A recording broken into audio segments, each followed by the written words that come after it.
This is Pet Life Radio. Let's talk pets.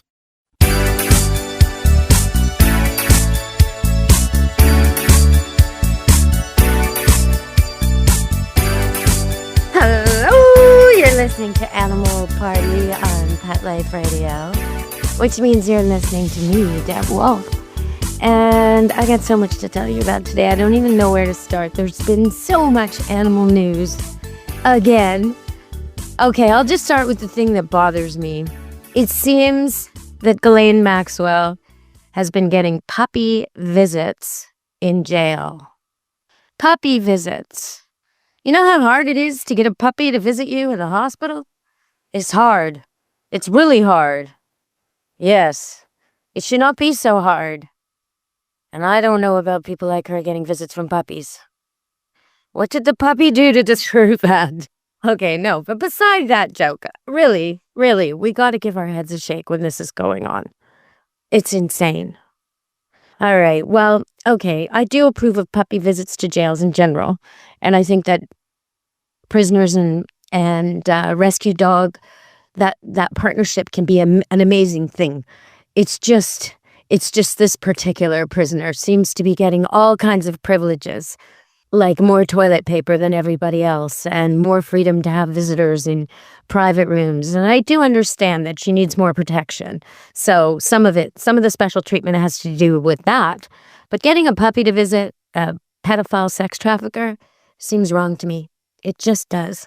Okay, what else seems wrong? Well, it seems like 10 years ago, they decided, like in the 1990s, actually, a long time ago, they decided to stop hunting bears in Florida. Yes.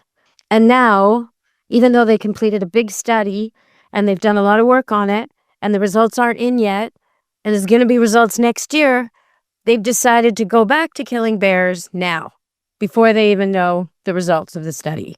And the people involved in the studies and all the protection people are saying, no, this is totally wrong. You should not be killing more bears. Last time they did this, 300 bears were killed in 48 hours. So this is just not good. Not good. In 2029, they will know everything about the bear population and whether or not this long suspended hunt should come back or not. But right now, it's too soon. So what can you do about this? If you think the bears in Florida should be left alone in the Everglades until they figure out what really the population needs, the conservationists are saying that there's been a 2/3 drop in their population since 2015. So what they're saying is, buy a tag like you're going to hunt one, and then don't hunt one. Spare the bear. I think that's amazing. What a good suggestion. Now, am I against hunting in general? No. I think, people eat, and they choose what they eat. And some people hunt because they want untampered, unmedicated, unprocessed meat. And I totally respect that. And when you hunt fairly, you spend a lot of time and effort learning the ways of the animal and going into its. I mean, even when I mushroom hunt or forage, it's an experience. I see deer droppings and I see bear scat, and if I was hunting, I'd be tracking that. So it's a total dedicated experience, like fishing, where you can go 3-4 times and not even catch a fish. It's something. As you get better and better, you get more skilled at it, but some of it's luck and timing and what nature provides. But the thing about this hunt is they're going to be using feeder stations and hunting dogs. And once again, they've decided how many to kill based on no science, even though in 2029 the science will be in. So buy a tag and spare a bear, everybody. All right, we're going to go to break on Animal Party, Pet Life Radio, and come back. Did you know koalas are more like us than you might think? Well, stay tuned for that on Animal Party, Pet Life Radio. Take a bite out of your competition. Advertise your business with an ad in Pet Life Radio podcasts and radio shows. There is no other pet-related media that is as large and reaches more pet parents and pet lovers than Pet Life Radio. With over 7 million monthly listeners, Pet Life Radio podcasts are available on all major podcast platforms. And our live radio stream goes out to over 250 million subscribers on iHeartRadio, Odyssey, TuneIn, and other streaming apps. For more information on how you can advertise on the #1 pet podcast and radio network, visit PetLifeRadio.com/advertise today. Let's Talk Pets on PetLifeRadio.com.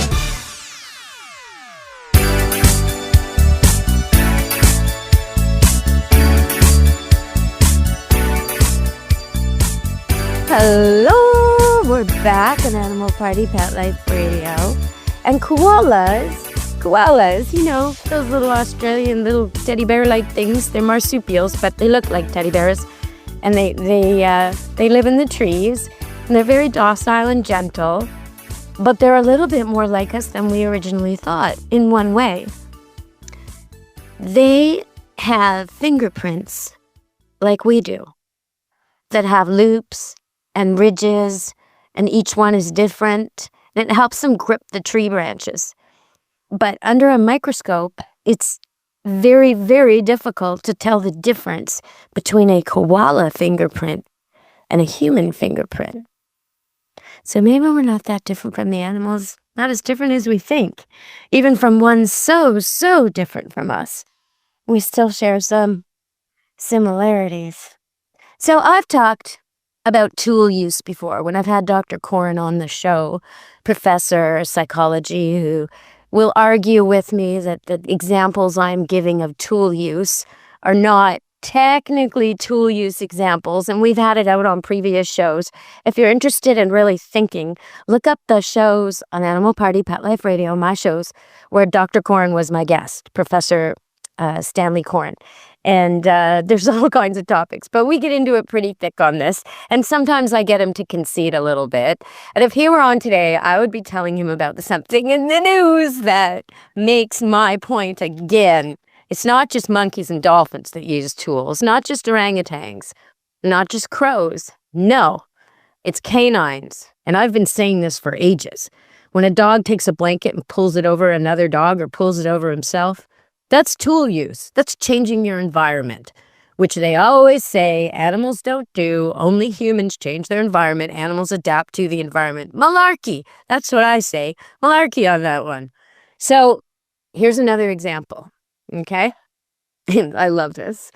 So there's this place where it's in Canada, and oh shoot, I can't find my notes, but it's okay. I'm just gonna do it off by heart because I was really so excited by this story. Of course, I put it somewhere where I wouldn't forget it, so I'm gonna have to just do it by heart. But okay, up north in Canada somewhere, there's this population of First Nations Aboriginal people, Indigenous people, who have set these traps to catch these crabs that in the news bit, they said they were invasive. I'm not so sure about that. But anyway, there they are catching crabs.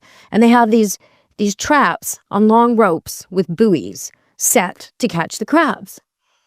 And the crab traps were very unsuccessful and the bait kept getting raided. So they set up cameras to monitor what was going on. And I love it. I absolutely love it. Caught on camera are these local wolves. They're called sea wolves because they can swim for miles and they will eat things out of the ocean, and they live on the beaches and the islands, and they're amazing animals. Anyway, a sea wolf looks exactly like a regular wolf, maybe a little bit leaner, maybe a little bit less hair, but you wouldn't be able to tell it from a real wolf. Big, giant looking thing, okay? Big canine. And what you see is this thing goes over, like it's done it 100 times. And it puts its mouth on the buoy, and it pulls the buoy. And it pulls the whole line of traps right onto the sand.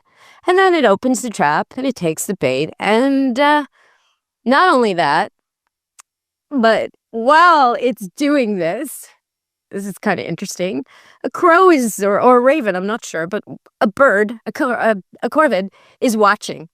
So it won't be long till they figure it out too. But also, other wolves have been seen doing this behavior in other areas. And so now they're saying, like this is a eureka moment for them. They think maybe the wolves are teaching each other, as if this is like new insight. Of course they're teaching each other. Yes, they are teaching each other. And one of them may or may not have seen a fisherman do this exact maneuver. Pull the trap in, grab the buoy, pull the rope in, reset the trap or rebait it. And they love the taste of the bait. It's great bait, right? What do you use to catch crab? Well, usually chicken. So, okay. So, some kind of smelly meat at any rate. So this is what's going on over there, and everybody's acting like this is just such a surprise. Well, I've seen dogs do this kind of thing all the time. You can see them pull things out and push things in and get things from under things. But this tool use, being able to use a human-engineered bait line and trap line, is pretty amazing. And it's happening with a sea wolf. So I told you so, Dr. Corin. Maybe I'll have you back on the show to argue this one.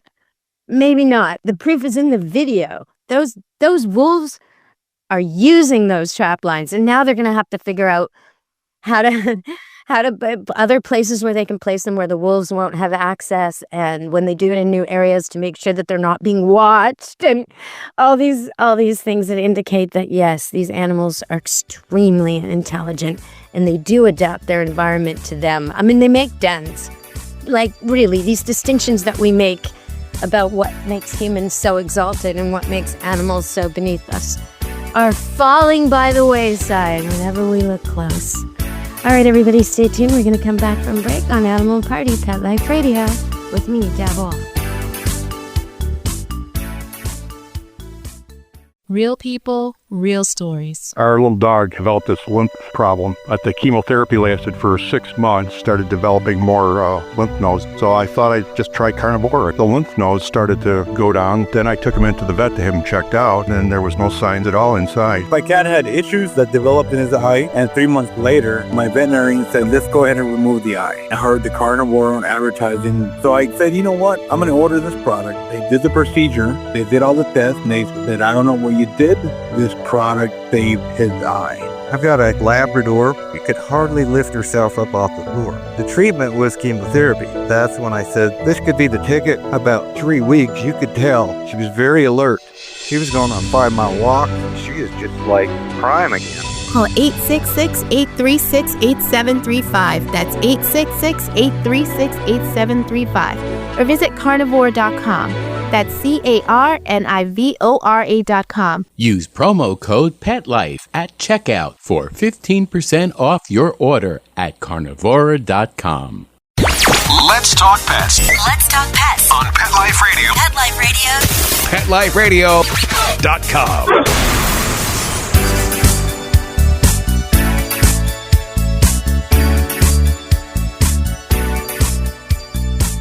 Hello! You're listening to Animal Party on Pet Life Radio. And we had some pigs in the news. There was a pig that stopped traffic in Albuquerque. And pigs seem to get into a lot of trouble, don't they? I find it hysterical whenever they do. So look out for that. If you're trolling social media, look out for pigs in the news. Just put that in your search. Boy, are they funny and hard to catch and clever. And some of these chase scenes are the best chase scenes. Better than OJ's, that's for sure. That was a slow, boring one. These pig chase scenes are incredible. You get to see grown men and women diving unsuccessfully. It's fantastic. Okay, everybody. So while I was waiting to go on air today, I got a text, which I'm going to read you. I'm going to read you the train of texts. So this is an owner I know because I have a boarding kennel and I also breed dogs. I often keep in touch with people over the years, many years. And so this person has an F1B Golden Doodle. And, okay, so this is how it goes. She asked me if I could take her call this morning. I said I was going on the radio, so I couldn't, but we could do it by text. I was doing sound checks and such. Good morning. I want to talk to you about Snoopy. He is not himself, and I'm not sure what to do next. It seems emotional, not physical, but it has lasted longer than 10 days. Never had this breed before, so I'm not sure what to look for. Okay, so I answer her today and explain I can't, but maybe we could text.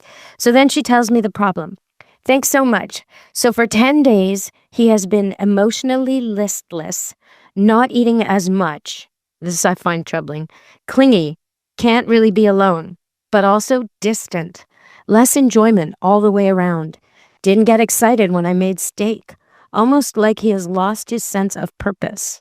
And then she writes, that is me projecting for the last statement. Displaying no signs of physical pain. So I'm trying to help her and I'm trying to get her. It's like a detective puzzle a little bit when your dog's sick, because you can't ask them, oh, does it hurt here? Does it hurt? They can't really explain it to you. Same with cats. Cats are even harder because they'll hide their pain, whereas at least dogs will try to communicate if you hit on the right thing. So here we go. This is what I say to her. 3 things could be happening to cause such drastic, sudden change. 1 is medical, health, and needs a vet to figure it out. And this should be ruled out, especially with the loss of appetite. So my first suggestion to her is really, you got to go to the vet, and you got to do blood work, and you got to check this out. Make sure the vet examines your dog thoroughly, because some dogs shouldn't drastically change everything overnight like that. They shouldn't go from being playful and exuberant and silly to being listless. Something is wrong when you notice that. Okay, so that's number 1. Then I say, but do examine your circumstances. So here's number 2.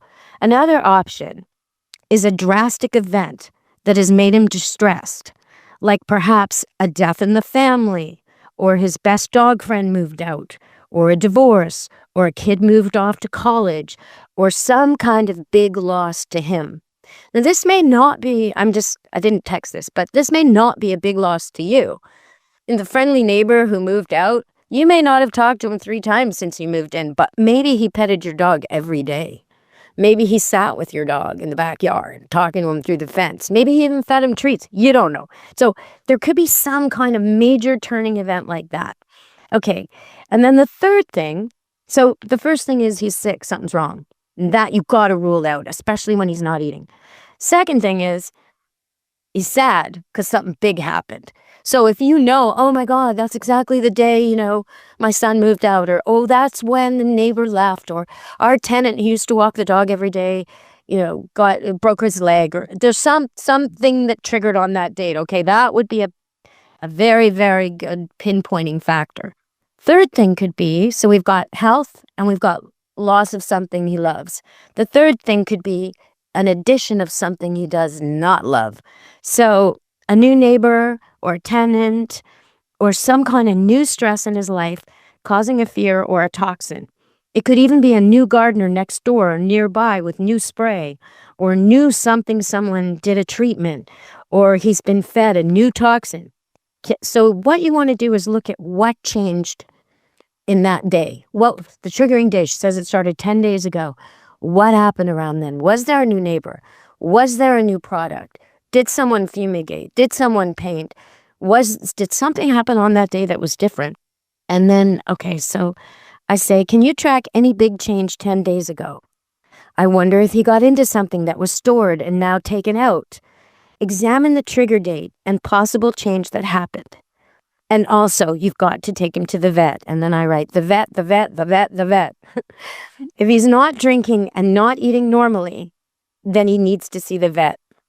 And I tell her, when you grab his scruff, that's the back of the neck area, or pinch his skin and then release it, does it go back immediately and fast? If not, he's dehydrated. When you open his mouth and press on the tissue on the skin of his gum, the pinky or black part above his teeth. Okay, so when you press on his gum tissue, so it changes color. For example, it may go from pink to white, or it may go from black to white. When it changes color, and then you release it, so you're pressing till it goes white, and then you release, does it immediately go back to the normal color, the same as the other parts of the gum that you're not pressing? So if his gums are black and you press on, it goes white, and then you release and it goes right back to black, that's good. If they're pink and you release and goes right back to pink, that's good. If it stays white for a little while, that's indicative that there's a circulation problem. So he could be dehydrated, he could have a circulation problem. We're kind of trying to figure this out. And if any of that's true, you tell the vet that when you go in. If you got a good vet, he's going to check for those things anyway. So, and then I just tell her to please let me know. But then I sort of thought about her comment and I realized she was second guessing herself. So I added to this, your comment that he lost his sense of purpose and sense of joy is not projecting. It's observing. When a human is sick, really sick, they don't care about the things they found fun before. And if their tummy hurts, they don't care about food. So, to say he's dragging around and he doesn't care if people come in and out, and he doesn't care if I make a mistake and grab the leash, he's not excited. That's a severe change. And I would say that he's lost his sense of purpose and sense of joy. That is an accurate description. And that to me means we got to go to the vet. All right, everybody. So I hope that was a little bit helpful.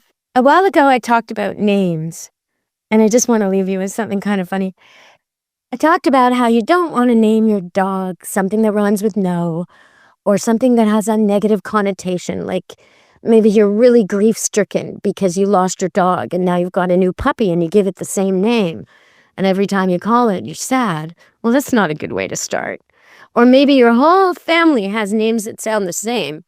Or maybe you've got a surname like Mackenzie and you want to call the dog Mackenzie. That's going to be confusing. If the name is being said all the time when it's not relating to the dog, it's confusing. So one of my dogs, I named her after those potato chips because she's the color of a zesty Dorito potato chip. But she's not a boy, so I couldn't call her Dorito. So I called her Dorita. And you would think with a name like Dorita, she's not going to get confused. Who's going to say that word, right? I mean, I don't eat those chips, so we're not even talking about Doritos. And Dorita, she's not going to hear her name. Except I realized sometimes dogs are so smart. They listen for the first syllable. So the other day we were joking, because I've never done this in my life, but we were joking about ordering DoorDash because it didn't feel like cooking. And we didn't order DoorDash, but we kept saying, no, you ordered DoorDash. No, you ordered DoorDash. And I noticed Dorita, every time one of us said DoorDash, she'd cock her head and walk a few steps toward that person. And then the other person said, no, you ordered DoorDash. And she'd change her direction and walk a few steps toward that person. And I realized she thought we were calling her every time we said it. So we're going to have to be careful with that. Going to have to start calling her Rita. All right, everybody. Thanks for listening today. And from me and Animal Party Pet Life Radio, ciao, meow. Be good to your animals. Let's Talk Pets, every week on demand, only on PetLifeRadio.com.